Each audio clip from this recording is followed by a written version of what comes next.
Magandang araw po sa inyong lahat. Bali, turuan ko po kayo makapag-English gamit po ang have had at saka has had. Na maski pa po kayo baguhan pa lamang, maunawaan nyo na po agad yan. Okay, marami pong nalilito sa paggamit niyan. Pero dito sa ating leksyon, maunawaan nyo ng maigi. Okay, ginagamit po ang have had at saka has had.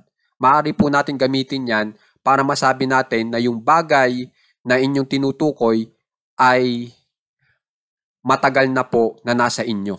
Kung ganun yung ideyang gusto nyong sabihin, pwede nyo pong gamitin itong ating aralin ngayon. Okay?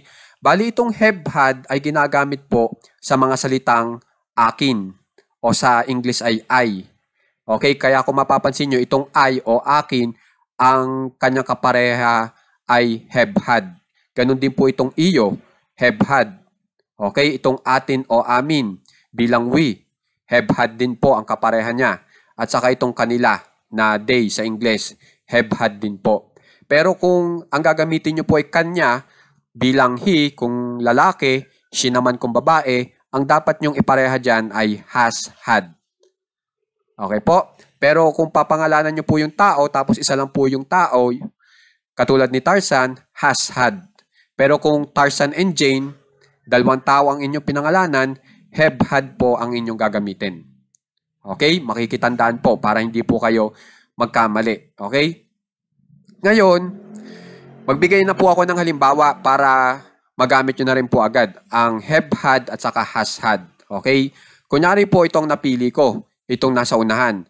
Nasa sa akin na, tapos ang napili ko po dito sa pangalawang listahan natin ay itong ang kotse. Nasa sa akin na ang kotse ng 2 taon na. Okay? Pag yan ay in-English natin, yung nasa sa akin na, yan yung I have had. Okay? Tapos yung ang kotse, the car. Tapos yung ng 2 taon na, for 2 years. Pag in-English. Okay po? So, pag sama-samay lang natin yung mga English na salita. I have had the car for 2 years. Sa Tagalog, nasa sa akin na ang kotse ng 2 taon na.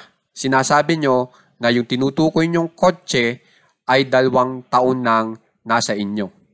Masasabi lang po natin yan sa English kapag gumamit po tayo ng have had o has had. Kaya dapat po, ito po ay mapag-aralan nyo at ma-practice nyo na rin po agad para magamit nyo na rin po agad. Okay po? So, isa pang halimbawa. Kunyari po ay itong nagustuhan ko, itong nasa sa iyo na. Pag in English yan, you have had. Tapos, ang napili ko dito sa pangalawang listahan ay itong ang aking libro. Pag in English yan, my book. Tapos, paltan po natin itong 2 years ng 1 taon na. Pag in English nyo itong ng 1 taon na, for a year o for a year. Huwag nyong gagawing 1. Kung hindi po kumot isang ang nakalagay dito, gagawin nyo po yung A na 1. Okay? Magkakamali po yung ibig nyong sabihin sa English. Kasi ang ating pinag-usapan po dito ay tagal ng panahon. Pag patungkol sa tagal ng panahon, ang gagamitin nyo po ay itong A, year, hindi 1 year. Okay po? Nakasama ng 4. Okay? Yun ang tatandaan nyo ha? So, i-English na po natin itong nasa sa iyo na ang aking libro ng 1 taon na. Okay? Pag in English nyo, you have had my book for a year. Nasa sa iyo na ang aking libro ng 1 taon na. Okay? So, ganyan lang po kadali yung leksyon natin. Pero kung mapapansin nyo, marami pong naliligaw dito kung itatanong nyo kung anong ibig sabihin ng have had at saka has had. Okay po? So, pwedeng paltan nyo po itong kotse ng ibang bagay kung gugustuhin nyo. Okay? Kaya kung mapapansin nyo, dito sa ating listahan, naglagay pa ako ng ibang opsyon para matutunan nyo rin po yung paggamit ng my bilang aking, his o her bilang kanyang. Yung his, panlalaki, yung her, pambabae para sa kanyang. Yung their, kanilang. Okay? Tapos yung your, iyong. Tapos itong this, itong, yung that, yang. Kunyari ang napili nyo ay this car. Pag yan ay in English, pag yan ay tinagalog nyo, itong this car, itong kotse.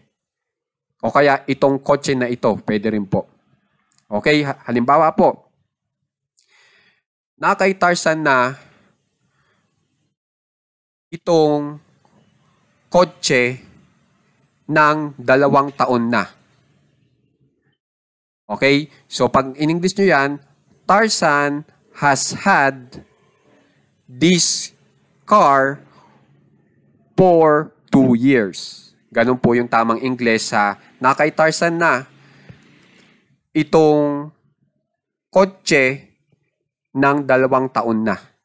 Okay? So, kung mapapansin nyo, nakakabuo po agad tayo ng English sentence sa madaling pamaraan gamit po ang have had at saka has had at saka mas naunawaan nyo kung paano sila gamitin. Okay po? So sana makikipractice po ng maigi ito kasi kakailanganin nyo rin po ito, banda-banda riyan. Okay po? Maraming salamat po.